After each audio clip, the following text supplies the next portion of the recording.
Bienvenue pour le quintet de Vincennes ce vendredi 27 mars. Les amis, j'espère que vous allez bien, que vous avez passé une bonne semaine, que vous êtes bien installés et que vous avez de quoi noter les tuyaux pour le quintet de ce vendredi. Les belles cotes, bien évidemment, Choco, Tocard du jour.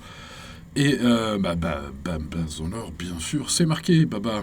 Allez, eh ben on y va avec les partants de cette épreuve. Tout d'abord, les 16 partants. Alors, ils sont aux 2700 mètres. Il n'y a qu'un poteau de départ, bien évidemment, dans ces cas-là. Les chevaux d'âge, des chevaux européens, bien connus. Une épreuve très intéressante, avec quand même pas mal de possibilités. Nonobstant le numéro 1 qui est d'ores et déjà déclaré non partant. Bon, les amis, avant d'étudier bien sûr, n'oubliez pas le petit pouce sur la vidéo. Pensez à vous abonner si ce n'est pas encore fait, ce serait fou. Mais plus de la moitié des gens qui regardent cette vidéo ne le sont pas encore. Alors les amis, rejoignez-nous. Nous sommes maintenant plus de 93 000 sur cette chaîne. Allez, pensez à vous abonner les amis. Et c'est parti avec tout d'abord l'étude de tous ces partants. Un max d'infos, je l'espère, utile ce vendredi soir. Pour le quintet de ce vendredi soir. Alors, on commence par le 2, puisque le 1 est non partant, avec Houston de Queenie, qui, on va dire, est à rayer aujourd'hui. C'est pas le jour J. Alors, ce quintet a eu pas mal de défections dans les chevaux riches, qui sont plutôt vers le plafond des gains.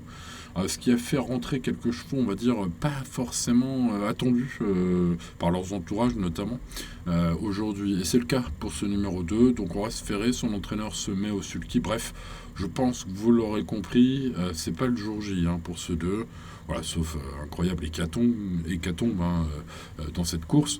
Voilà, les courses restent les courses, comme vous le savez. Mais enfin bon, je recommande de faire l'impasse. Je ne vais pas garder le numéro 3. Certes, il est trotteur, il est habitué à rester ferré. Ce qui sera le cas encore ce vendredi soir, ce numéro 3. Mais bon, c'est un vétéran face à des chevaux plus jeunes, meilleurs.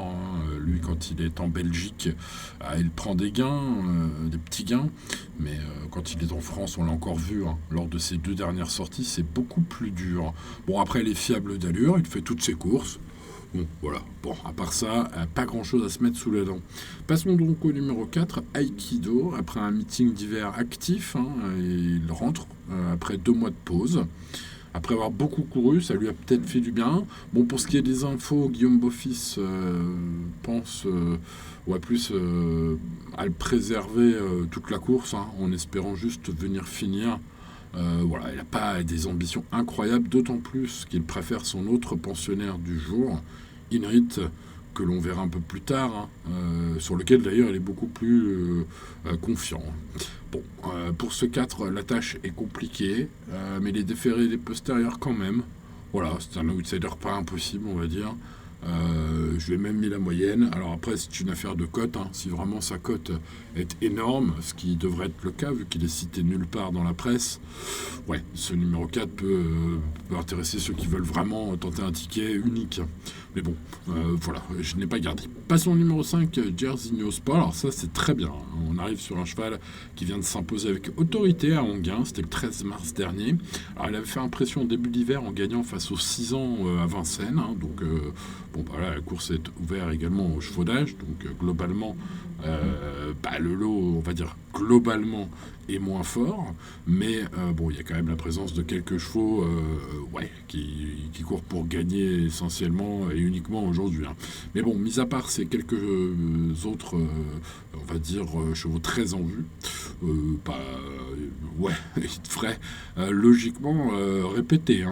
Tous les feux sont ouverts, selon Claire Desmontil, sa coach. Bref, le cheval est en forme et il a une chance. On va dire, elle est prépondérante pour le podium. Ce 5, ce sera mon choco du jour. Allez, on passe au numéro 6, Hermès d'Écroville. Parmi les 2, Bruno Marie au départ, le 6 et le 7. Ce 6 n'aura pas ma préférence. Certes, comme tous les chevaux de cette écurie, c'est un bon finisseur qui fait le petit tour et qui donc est préservé dans sa carrière. C'est un fait notable. Voilà, une place n'est pas impossible. Le cheval est en mode course. Bon, il faudra vraiment faire aucun effort de trop dans ce lot. Le lot est trop relevé pour le podium. Voilà, maintenant une 4-5e place, ils sont nombreux ce vendredi soir à Vincennes à pouvoir l'espérer. Il en fait partie. Passons au numéro 7, Gold d'Écreville, donc que je préfère à son autre, à l'autre mari de la course. Avant sa 4e place à Caen lors de son ultime sortie, donc l'avant-dernière fois. Gold d'Écreville s'est classé 2e de Omarland. Omarland qui va être le grand favori aujourd'hui. C'est donc une perf notable. Vraiment, celui-là, il est en forme. Voilà. Après, ça reste un cheval attentiste qui prend des places uniquement. Mais la forme est là. Donc ce 7, on va s'en méfier, on va le garder dans le prono. On va garder dans le prono également Al Black Mess, tout en bout de prono, ce numéro 8, qui a sur une performance de premier plan. Il a terminé 2e de la première étape du Grand National du Trot cette année. C'était l'étape d'Amiens, corde à droite. Alors, sa carrière est marquée par quelques petits exploits comme celui-là. De temps en temps. Le cheval est en grande forme, c'est un candidat, on va dire, pour les places, plus pour un champ réduit, mais voilà, ne pas l'oublier si vous faites une longe ou si vous faites un ticket avec base et des champs réduits, mettez-le dans les champs réduits, ce 8. Passons à Ida Sauton, le numéro 9, qui sera mon tocard du jour. Le cheval vient de bien courir le 21 mars en prenant une 6e place encourageante, je trouve, malgré un parcours vraiment pas chanceux. Voilà, alors c'est un cheval qui a un peu de mal à passer la montée. Il va falloir un Benjamin Rochard appliqué, inspiré et un peu chanceux pour avoir le bon dos et que, au pire moment de la course, son cheval puisse respirer quand même. Mais cette fille de Magnifiant Trottenay, est un outsider très très valable. Il me semble que les Sassiers n'ont pas forcément fait un début d'hiver incroyable, mais sur la fin c'était mieux. Les chevaux commencent à courir leur vraie valeur. Attention, peut-être à ce numéro 9. Et puis sa cote, évidemment, sera très intéressante. Passons au numéro 10, Inrit. Attention à ce numéro 10. Lui aussi va avoir une cote intéressante. Il a repris de la fraîcheur suite à 2 échecs consécutifs. Une belle série ici même, auparavant. Donc, faut peut-être pas trop le condamner vite. En plus, je vous l'ai dit, Guillaume Beaufils, le juge, capable de prendre une place d'entrée de jeu.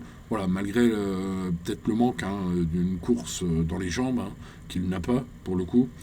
Ce cheval de classe mérite quand même, vu la qualité globale du lot, d'être retenu sur un ticket logique, en tout cas un ticket en 6 chevaux, par exemple. Passons au numéro 11, Honey King. Celui-là, que faire? Il fait que décevoir en ce moment. Il a eu des très bons engagements sur la Riviera, pourtant ça a fait plouf. Et j'ai envie de dire... les signes de regain de forme du matin, comme l'indique son entraîneur, Monsieur Iso, dans la presse. Alors certes, j'ai l'info, donc je vous la donne. Mais bon, le cheval, à force de me décevoir, je sais plus trop quoi en penser, à vrai dire. Dites-moi dans les commentaires si vous rachetez une énième fois Honey King, ce numéro 11. Bon, sur sa vraie qualité, j'en avais déjà parlé. J'en ai parlé au cours des années, au fil des années, lorsqu'il court des quintés dans ses vidéos. Ce cheval-là, il a vraiment beaucoup de qualité, mais il déçoit. Bon, à force, on est un peu échaudé, quoi. Alors, passons au 12. Icar du Beryl, qui est une nouvelle fois seulement plaqué des antérieurs, ce qui fut le cas la dernière fois. C'est un cheval de 8 ans, il possède des titres sérieux. Son entraîneur Yvan Lacombe est convaincu que le cheval vaut mieux que ses derniers résultats. Sachez que l'entraîneur en un temps un rachat, il confie son cheval à Franck Nivard. Aujourd'hui, il redescend un peu de catégorie, je trouve. Alors je vais m'en méfier fortement, ce numéro 12, qui sera une cote assez intéressante. Passons au numéro 13, Omarland, qui vient d'aligner 2 victoires en tongs et en serviette de plage sur ce parcours. Il semble meilleur que jamais, l'engagement est parfait. Ce vendredi soir, franchement, le lot aura rien incroyable. Voilà, donc il fait partie des gagnants, évidemment, en puissance. C'est le cheval à battre. Aujourd'hui, il retrouve Eric Raffin, qu'il a gagné la dernière fois.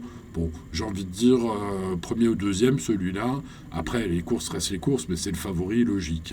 Après, en termes de cote, j'ai trouvé mieux pour ma base en or. On va pas tarder à en reparler. Passons au 14, Guerrier Castelet. Guerrier Castelet, bien connu. Ça fait 19 mois qu'il n'a pas gagné, mais alors il prend des places de partout. C'est un cheval de 10 ans. Il n'a pas d'engagement facile. Là, il affronte les jeunes, les Européens, etc. Bon, Barbara Guénet, hein, sa coach, espère que Mathieu va bien s'en servir parce qu'il le connaît bien. Voilà, les deux font la paire. Voilà, après, il n'aura aucune pression, Mathieu Abrivard, aujourd'hui au sulky. Il faudra juste qu'il fasse rien du parcours et qu'il essaye de venir finir, quoi. Hein. Donc, bah, on va dire petit regret. Moi, je vais le mettre dans mes champs réduits quand même. Passons au numéro 15, 9 Points Lasse. On ne compte plus les Provence accessites de 9 Points Lasse à Vincennes. Ces lignes récentes sont excellentes avec des top chevaux. Je vais en citer quelques-uns que vous avez vus dans les quintés tout récents, comme Yato Dertal, Chichat, etc. Bon, bref, voilà, les bruits d'écurie de la part de Steen Hoffelder, hein, de l'écurie de Jürgen Versten, sont bons. Il a juste pas peur du mode de départ. Je vous propose, sur ce numéro 15, de le suivre en mode base en or aujourd'hui et en mode tout ou rien. Hein. Alex Abrivard est aux manettes, mais le départ volté, c'est pas forcément son truc. Bah, ceci dit, cet hiver, hein, il y a eu un départ volté, ça s'est très bien passé. Donc bah, si ça se passe aussi bien, bah, il sera premier ou deuxième hein, à la lutte avec Omar Land hein, aujourd'hui. Bref, sa cote sera plus intéressante. Du coup, je mets ce 15 en base en or. Terminons cette étude par Iron Mélois ou Iron Mélois, comme vous préférez. Un cheval qui m'a fait très plaisir dans un réclamé l'avant-dernière fois, avant de se montrer fautif. Là, il est vraiment pas sur un engagement facile, le cheval, ce numéro 16. Voilà, sa forme est bonne. Hein. La dernière fois, il était disqualifié, je le disais, c'était à Amiens, mais il n'était pas, voilà, battu. Il n'était pas non plus plein gaz, hein, mais bon. Voilà, écoutez, ce cheval-là, l'écurie n'est pas forcément super forme, hein, les chevaux de Mathieu Varin ces derniers temps, quoique ils sont pas nuls non plus. Bon, il faudrait un Iron Mélois au top du top hein, dans un tel lot. Même malgré le bon engagement, sa forme est quand même pas forcément suffisante pour briller désormais. Hein, ça fait de nombreux mois qu'il n'a pas montré grand-chose à part dans les courses à réclamer. Il faut le suivre plus à réclamer. Est-ce qu'il faut le mettre à le lot n'a rien d'incroyable hein, ce vendredi soir, c'est vrai. Donc bah écoutez, voilà, je suis à mi-figue mi-raisin, je lui ai mis la note incroyable de 10 sur 20, du coup j'ai pas tranché entre une mauvaise note et une bonne note, voilà, c'est comme ça, c'est fait, c'est dit. Maintenant les amis, il est temps de passer au choix. Allez, 9 Points Lasse, le numéro 15, tout ou rien, voilà, pour résumer, hein, tout ou rien. Alors on met le petit pouce sur la vidéo, peut-être que ça lui portera chance, si ça lui porte chance et que 9 Points Lasse s'élance bien, eh bien, écoutez, premier ou deuxième, je pense. En tout cas, c'est mon avis, les amis. Mon avis n'engage que moi. Basse quinté en or, en tout cas, aujourd'hui, de mon pronom. Ce numéro 15, le grandissime favori, écrasé d'argent, ce vendredi soir à Vincennes. Ce sera Omar Land. Il vient de s'imposer en tongue et en serviette de plage par 2 fois. Eric Raffin le retrouve au sulky. C'est donc un cheval, évidemment, incontournable au papier. En tout cas, les courses restent les courses, on ne sait jamais. Jairzinho Sport, le numéro 5, va jouer à la 3e place. Est-ce qu'il peut incléter les 2 favoris? Je ne sais pas. À voir. Ça dépendra du parcours, du déroulement. S'il y en a un qui part à la faute, que l'autre se retrouve coincé, évidemment. Ceux qui auront joué 5 diront ah, je le voyais. Bon. Voilà, je le vois aussi, mais plus pour une 3e place, une 3e base, bah, c'est ce qui nous intéresse, une petite 3e base à code sympathique, ce numéro 5, c'est mon choco du jour, et puis il va falloir spéculer un peu, hein, parce qu'avec tous ces favoris, si on veut prendre une 4e base, là, et que le ticket soit pas mordu d'avance, Ida Sotten, ce numéro 9, personne va y penser, moi j'y ai pensé, c'est un bon cheval, voilà, il y a pas mal de paramètres contre, maintenant sur un driver inspiré qui arrive à lui faire passer la montée à Vincennes sans trop faire d'efforts, sans même pas du tout faire d'efforts, ce sera encore mieux. Ce numéro 9 peut surprendre à très grosse cote. Allez, c'est mon tocard du jour, un coup de poker pour pimenter un peu les rapports, comme dit madame. Bon les amis, il est temps de passer au ticket. 15, 13, 5, 9, vous le voyez, mon petit ticket champ total. Probablement un champ total aujourd'hui derrière ces chevaux-là. Après, Flexi 25%, ça existe pour ça. Hein. Voilà. Sinon, pour des champs réduits et puis pour des jeux combinés, voici le reste de notre lot derrière le 15, le 13, le 5 et le 9. Vous le voyez, je garde le numéro 12. Icar du Béril, c'est un bon cheval, sa forme est un peu douteuse, mais son coach espère un rachat aujourd'hui. Je garde le 10 Inrit, le préféré parmi les beaux-fils au départ aujourd'hui. Le cheval rentre, mais en forme, paraît-il en tout cas. Ce numéro 10, Gold d'Ecroville sait finir ses courses. Le numéro 7, il a d'ailleurs fini dans le sillage du grand favori hein, la dernière fois. Attention à ce 7, attention 8, All Black Mess, qui a pas si mal couru que cela la dernière fois. Le cheval est en forme, et puis bah, c'était quand même la première étape du Grand National hein, la dernière fois. Donc bah, on change pas mal de paramètres aujourd'hui, mais attention, il est en forme, ce 8, même s'il n'est pas de tous les jours. Hein. Principal regret, le 14 Guerrier Castelet. Ouais, c'est une catégorie un peu relevée pour lui, mais pour une place, pas impossible. Ils sont assez nombreux à pouvoir prendre une place aujourd'hui, mais il y a quand même des sacrés bons points d'appui, hein, notamment mes favoris, mes préférés. Donc l'indice de confiance, bah, il reflète un peu tout cela, tout ça, un 6 sur 10. Donc ben voilà, des points d'appui solides, mais derrière c'est très ouvert. Voilà, à vous d'en juger. En tout cas, les amis turfistes, comme tous les jours, jouez responsablement et tout ira bien. Voilà pour mon prono de ce vendredi soir à Vincennes. Pensez au petit pouce sur la vidéo, n'hésitez pas à vous abonner si ce n'est pas encore fait. Et bonne chance à vous. Et à demain pour de nouvelles aventures. Allez, ciao ciao.